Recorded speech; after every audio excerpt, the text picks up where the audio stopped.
Hi guys, welcome back to this Become English Champion YouTube channel. तो आज हम read करेंगे एक स्टोरी और इम्प्रूव करेंगे अपनी इंग्लिश को। तो जो स्टोरी है हमारी आज की, ये थोड़ी छोटी स्टोरी है, एक बिगिनर लेवल की स्टोरी है, लेकिन इसमें कुछ वर्ड्स आप यहाँ से सीख सकते हैं, जैसे कि desperate, swept down, desperation, helpless और वूंडेड, कैप्चर, राइट, और डिस्क्रिशन।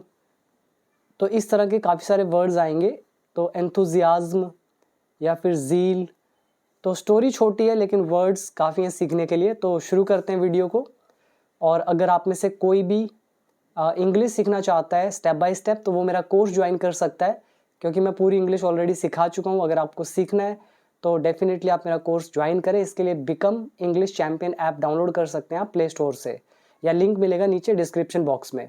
तो उसमें बेसिक टू एडवांस लेवल तक पूरी इंग्लिश है, बिल्कुल बेसिक से स्टार्ट होगी पूरे एडवांस्ड लेवल तक, और वोकैबुलरी भी है एडवांस्ड लेवल तक, बेसिक लेवल तक, मीन्स 3000 प्लस वोकैबुलरी वर्ड्स होंगे उसमें, और बाकी सब कुछ आपके सामने लिखा ही हुआ है। तो आप ज़रूर इसे कंसिडर करें अगर आपको इंग्लिश नहीं आती तो। अब शुरू करते हैं आज की स्टोरी। स्टोरी का नाम है द थर्स्टी पिजन। थर्स्टी मतलब प्यासा, पिजन मतलब कबूतर। तो एक प्यासा कबूतर। So story goes like this. Once upon a time, एक समय की बात है, there was a happy pigeon, एक खुश कबूतर था। मैं आपको साथ में रूल भी एक्सप्लेन कर देता हूँ कौन सा रूल यहाँ पे यूज़ हुआ है। पिजन यहाँ पर एक नाउन है, और कैसा कबूतर था? हैप्पी। तो हैप्पी यहाँ पर एक एडजेक्टिव है। नाउन से पहले एडजेक्टिव होता है तो आर्टिकल लगाना पड़ता है, और ये यहाँ पे देयर लिखा हुआ है तो देयर यहाँ पे सब्जेक्ट का काम कर रहा है, और पास्ट की बात है तो वॉज। तो ये हमारा देयर का चैप्टर है पास्ट में। तो कुछ था, जैसे एक लड़का था, देयर वॉज अ बॉय। 4 मेंढक थे, देयर वर 4 फ्रॉग्स। कोई नहीं था, देयर वॉज नोबडी या देयर वॉज नो वन। उसी तरह से there was a happy pigeon, एक खुश कबूतर था। आगे लिखा है ड्यूरिंग द समर, समर के दौरान। तो ड्यूरिंग कब यूज़ करते हैं? तो ड्यूरिंग के बाद आप याद रखिएगा हम एक नाउन का यूज़ करते हैं, जैसे कि ड्यूरिंग द मैच, मैच के दौरान। ड्यूरिंग द समर, गर्मियों के दौरान। ड्यूरिंग द एग्ज़ाम, परीक्षा के दौरान, राइट। तो समर के दौरान, गर्मियों के दौरान, ऑल लेक्स, सारी झीलें, एंड पॉन्ड्स, और तालाब, हैड ड्राइड अप, वो सूख गए थे। ड्राई अप मतलब होता है सूखना, अप लगा इसका मतलब है पूरी तरह से। अगर अप ना लगाते तो ड्राई का मतलब है सूख गए थे, और अप लगने का मतलब है पूरी तरह से वो सूख गए थे। और यहाँ लगा हुआ है हैड, और यहाँ पे ये आ गया सब्जेक्ट। तो सभी लेक्स और सभी पॉन्ड्स, लेक्स होगी झीलें, पॉन्ड्स होगे तालाब, तो ये सूख चुके थे या सूख गए थे, past perfect tense. Due to मतलब के कारण। एक्सट्रीम हीट मतलब बहुत ज़्यादा गर्मी। हीट मतलब गर्मी, और एक्सट्रीम मतलब हद से ज़्यादा। हीट यहाँ पर नाउन है, और कैसी गर्मी है? बहुत ही ज़्यादा एक्सट्रीम, मतलब जिसका कोई हद नहीं है, जो सबसे ज़्यादा है। तो एक्सट्रीम यहाँ पे इंटेंसिटी दिखा रहा है। तो यहाँ पे आप याद कर सकते हैं ड्राई अप, पूरी तरह से सूख जाना। एक्सट्रीम मतलब बहुत ज़्यादा, हीट मतलब गर्मी, ड्यू टू मतलब के कारण, पौंड मतलब तालाब, लेक्स मतलब झीलें, ड्यूरिंग मतलब के दौरान, और वंस अपॉन अ टाइम एक समय की बात है। आगे लिखा है the pigeon was thirsty, pigeon प्यासा था। थर्स्टी मतलब प्यासा, एक एडजेक्टिव होता है थर्स्टी, और वॉज लगा हुआ है, पिजन सब्जेक्ट। तो सिंपल नाउन एडजेक्टिव का लेसन है हमारा ये। तो कबूतर प्यासा था, एंड और डेस्परेट, और हताश भी था। डेस्परेट काफ़ी अच्छा वर्ड है। इसका मतलब होता है क्या, इसको ध्यान से समझिएगा। हिंदी में तो बोल देते हैं हताश या निराश, और हताश का मतलब हो जाता है जिसको होप ही नहीं होती किसी चीज़ की। और कोई बंदा अगर आउट ऑफ कंट्रोल हो जाए, और वो आउट ऑफ कंट्रोल की सिचुएशन में कुछ भी करने के लिए रेडी हो जाए, क्योंकि उसको उस सिचुएशन से बचना है, क्योंकि वो सिचुएशन बहुत ही टेरिबल है, भयंकर है, ख़राब है सिचुएशन, तो वो उससे निकलना चाहता है, तो उसको बेचैनी हो जाती है अंदर, तो उस अवस्था को बोलते हैं डेस्परेट, राइट। तो आपको बहुत ज़्यादा प्यास लगी, आप रेगिस्तान में, आपको पानी नहीं दिख रहा है, तो बस आप डेस्परेट हो जाएंगे, हताश हो जाएंगे, ठीक है। तो ये याद रखिएगा वर्ड। तो पिजन भी क्या था, प्यासा तो था ही, लेकिन साथ में हताश भी था फॉर वाटर, पानी के लिए। तो desperate means out of control हो जाना, और वो कुछ भी करने के लिए रेडी होता है ताकि वो उस सिचुएशन से बाहर निकल सके। आगे लिखा है बट लेकिन देयर वॉज नो वाटर, लेकिन कोई पानी नहीं था, टू बी फाउंड। ये हमारा टू बी फाउंड जो है, ये फाउंड वर्ब की थर्ड फॉर्म है। ये टू बी, ये क्वासी पैसिव का सेंटेंस है, टू बी लगा हुआ है, ठीक है। ये एक एडवांस तरह की ट्रांसलेशन होती है, हमने किए थे to be plus third form का जो लेसन है उसमें। तो आप लिख तो इसको अलग तरीके से भी सकते हैं, बट ये थोड़ा एडवांस में लिखा है। देयर वॉज नो वाटर, कि पानी नहीं था, टू बी फाउंड, पाए जाने के लिए, ठीक है, पाए जाने के लिए कोई पानी नहीं था। और सिंपल हिंदी में बोलेंगे पानी नहीं मिला, एनीवेयर, कहीं भी। एक हमने लेसन किया था वांट का, वीडियो नंबर आई थिंक 301 या 2 शायद थी, उसमें मैंने आपको to be plus third form बताया था। जैसे I want to learn English, या आई वॉन्ट टू स्कोल्ड, मैं डांटना चाहता हूँ।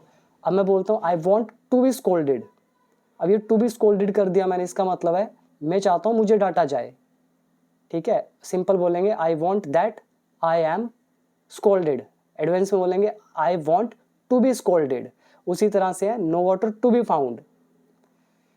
तो आगे क्या लिखा है, he came across a wall. अच्छा वर्ड है कम अक्रॉस। कम अक्रॉस का मतलब होता है अचानक से, बाई चांस आपको कोई चीज़ दिखती है, कोई चीज़ मिलती है, ठीक है। आप रास्ते में जा रहे हैं, आपको कोई चीज़ अचानक से मिल गई, तो आप बोलेंगे you came across that thing. ऐसे ही आप कोई बुक रीड कर रहे हैं, बुक रीड करते करते आपको कोई अच्छा सा वर्ड मिला, तो आप किसी को बता रहे हैं कि भाई मैं बुक रीड कर रहा था और मुझे एक वर्ड मिला, तो आप क्या हुआ, कम अक्रॉस हुए उस वर्ड से। तो ही केम अक्रॉस अ वॉल, तो अचानक से उसको क्या हुआ, एक वॉल दिखी, दीवार दिखी। With a painting of a glass of water, जिस पर क्या थी, पेंटिंग थी, किसकी painting, of a glass of water, एक पानी के ग्लास की। तो ये पास्ट इंडेफिनिट टेंस हुआ, ही सब्जेक्ट है, केम अक्रॉस वर्ब की सेकंड फॉर्म। आगे क्या हुआ अब, इन डेस्परेशन, मतलब हताशा में।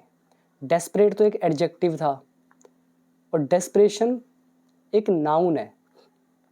तो हताशा में मतलब बेचैनी में, या उस सिचुएशन में जो आउट ऑफ कंट्रोल थी, तो उसमें क्या हुआ, द पिजन थॉट, पिजन को लगा।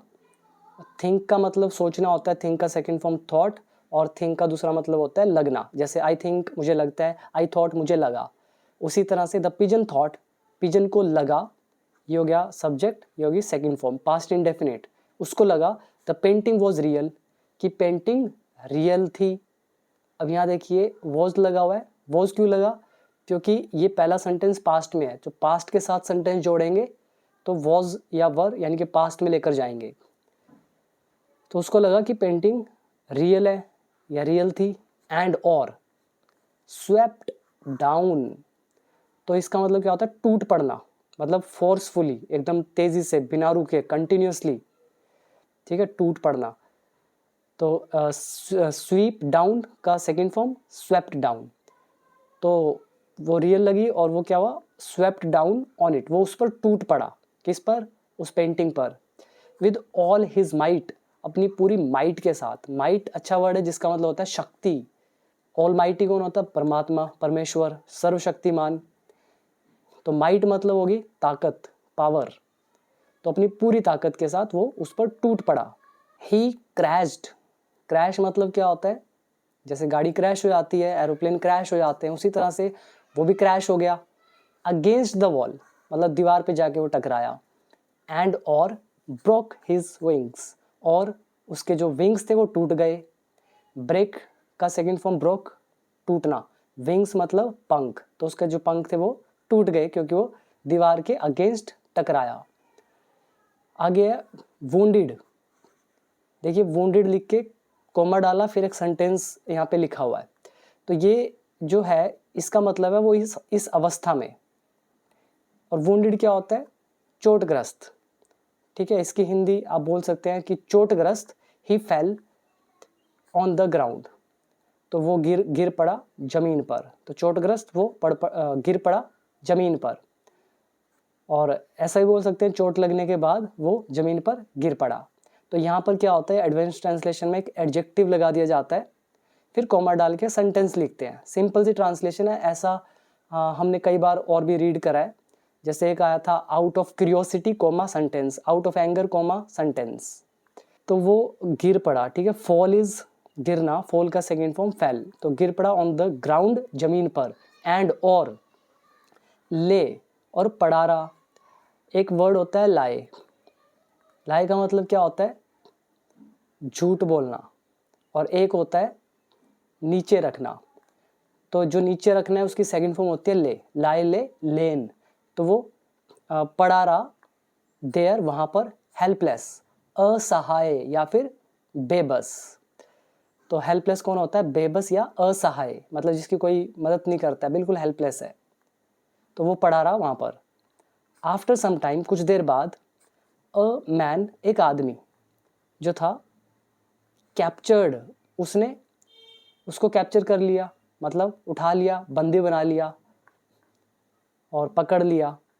किसको पकड़ लिया? अ मैन कैप्चर्ड, ये मैन सब्जेक्ट है, कैप्चर्ड वर्ब की सेकंड फॉर्म। तो इसने पकड़ लिया किसको? द वुंडेड पिजन, मतलब जो चोटिल या चोटग्रस्त कबूतर था उसको। वुंडेड एक एडजेक्टिव है। और कौन सा आदमी? हु, जो। हु यहाँ पे रिलेटिव प्रोनाउन है जो मैन के लिए यूज हो रहा है। हु वॉज पासिंग बाय, जो बगल से गुजर रहा था। पास बाय का मतलब होता है बगल से गुजरना। एक पास अवे होता है, पास अवे मतलब देहांत होना, मर जाना। तो एक आदमी जो गुजर रहा था पास से, कैप्चर्ड, तो उसने उसको कैच, उठा लिया, पकड़ लिया, किसको? द वुंडेड पिजन को। अब आपको स्टोरी समझ में आई। अब देखिए अब क्या होता है। Zeal should not outrun discretion. Zeal मतलब होता है उत्साह, उत्साह, जिसको बोलते हैं बहुत ज़्यादा हैप्पीनेस, एंथुजियाज्म। तो जो उत्साह है, शुड नॉट आउटरन, आउटरन होता है आगे निकलना, आगे बढ़ना। और डिस्क्रिशन होता है सूझबूझ या विवेक। और विवेक क्या होता है? जो सही और गलत में फैसला करते हैं उसको विवेक बोलते हैं। ठीक है, हमारा जो भी माइंड है तो उसमें विवेक होता है, यानी कि सच और झूठ में फ़र्क करने का जो एक क्वालिटी होती है उसको बोलते हैं विवेक। उसको इंग्लिश में बोल देते हैं डिस्क्रिशन। तो जो उत्साह है वो आगे नहीं बढ़ना चाहिए विवेक से। इसका मतलब क्या हो गया? अगर आपका उत्साह बहुत ज़्यादा हो गया तो आपका विवेक काम नहीं करेगा, आप सही और गलत में फैसला नहीं कर पाएंगे। उसी तरह से अगर आप डेस्परेट हो चुके हैं तो भी आपका विवेक मर जाएगा। अगर आप बहुत हताश हैं तो आप सही से डिसीजन नहीं ले पाएंगे, सही गलत में कोई फ़र्क ही नहीं कर पाएंगे। इसलिए लिखा है जो एंथुजियाज्म है या जो डेस्परेशन है वो, डिस्क्रिशन जो है विवेक है, उससे आगे नहीं बढ़ना चाहिए, उससे कम ही रहना चाहिए। उत्साह होना चाहिए लेकिन विवेक नहीं मरना चाहिए उसमें। इवन व्हेन, भले ही, वी आर डेस्परेट, हम भले ही हताश क्यों ना हो। ठीक है, तो वही बात आ गई, ज़ील में भी, उत्साह में भी, और भले ही आप डेस्परेट क्यों ना हो, दोनों में डिस्क्रिशन को आउटर नहीं करना चाहिए। मॉरल क्या हुआ? तो ये ऊपर मॉरल ही था इसका, तो एक अलग से भी लिखा हुआ है। ओवर एंथुजियाज्म मतलब ओवर ज़ील, बहुत ज़्यादा उत्साह जो होता है, में प्रूव, वो सिद्ध हो सकता है, टू बी हार्मफुल, नुकसानदायक, फॉर यू, आपके लिए। तो बोलते हैं अति उत्साह आपके लिए सिद्ध हो सकता है, घातक हो सकता है आपके लिए।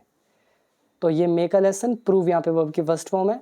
जैसे हमारा सैड टू का लेसन था, सैड टू बी एडजेक्टिव और क्लेम टू बी, तो वही यहाँ पे यूज हुआ है, प्रूव टू बी और एक एडजेक्टिव। और ये बना कैसे बता देता हूँ। ओवर एंथुजियाज्म में प्रूव, तो ये सिद्ध हो सकता है दैट, ठीक है, मैं यहाँ पे छोटा सा लिख देता हूँ, दैट इट इज़ हार्मफुल। और ऐसा लिख सकते हैं, इट में prove that over enthusiasm, it की जगह over enthusiasm is harmful. Advance में क्या करते हैं, ये जो है इसकी जगह आ गया यहाँ पे स्टार्टिंग में, फिर मे प्रूव, उसके बाद जो इज़ होता है इसके लिए क्या करते हैं टू बी लगाते हैं, फिर आगे का सेम रहता है। तो ये हमने किए थे 10 एडवांस्ड रूल्स, वीडियो नंबर 127 128 के आसपास देख लीजिएगा। तो मैंने आपको एक एक चीज़ पूरा डिटेल में बताया, और यहाँ पे कुछ वर्ड रह गया। मॉरल, मॉरल मतलब होता है नैतिक शिक्षा। हार्मफुल मतलब नुकसानदायक। डेस्परेट मतलब हताश। इवन व्हेन मतलब भले ही। आउटरन मतलब आगे बढ़ जाना। पास बाय बगल से गुजरना। वुंडेड चोटग्रस्त, राइट। और बाकी आई थिंक हमने सारा पढ़ ही लिया है। एक ऊपर वर्ड था कम अक्रॉस, अचानक से कोई चीज़ मिलना। तो इसी के साथ वीडियो ही पूरी। तो कैसी लगी ज़रूर बताइएगा। अगर ऐसी वीडियोस चाहिए तो कमेंट करके ज़रूर बता दीजिएगा। अगर इसका PDF चाहिए तो आप टेलीग्राम ग्रुप ज्वाइन कर सकते हैं, नीचे मिल जाएगा लिंक डिस्क्रिप्शन बॉक्स में। सो थैंक यू सो मच। और आप अगर इंग्लिश सीखना चाहते हैं कोर्स ज्वाइन कर सकते हैं। ऐप का नाम है बिकम इंग्लिश चैम्पियन, और वहाँ पे पूरी इंग्लिश है, basic to advance level, step by step. So thank you so much. अभी दीजिए इजाज़त। आप डाउनलोड कर लीजिए ऐप और स्टार्ट कीजिए इंग्लिश को सीखना। Thank you so much.